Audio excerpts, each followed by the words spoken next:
Welcome to the Slop Farm. Enjoy the video.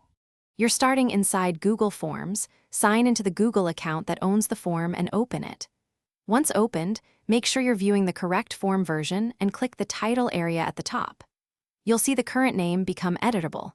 This is the first actionable step because changing here updates how collaborators and respondents identify the form. Once the title is editable, type the new name, think about clarity and keywords, and prepare to save or continue editing other fields.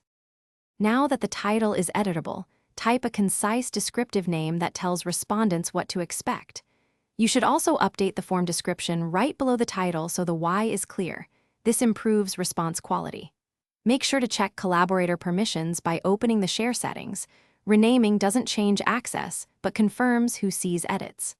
Once done, press Enter or click elsewhere to register the new title, and continue to verify question order and settings so the form functions as intended. Finish by confirming the new name displays in your form's dashboard and on any shared links because that's how respondents find it. If the name doesn't update, reload the page or clear your browser cache. Sometimes cached data prevents immediate changes from appearing. Make sure existing shared links and embedded frames still point to the correct form. Renaming doesn't usually break links, but it's wise to test. If collaborators can't see the change, ask them to refresh or reopen the form to sync edits. Thanks for watching. Consider subscribing if we helped you today.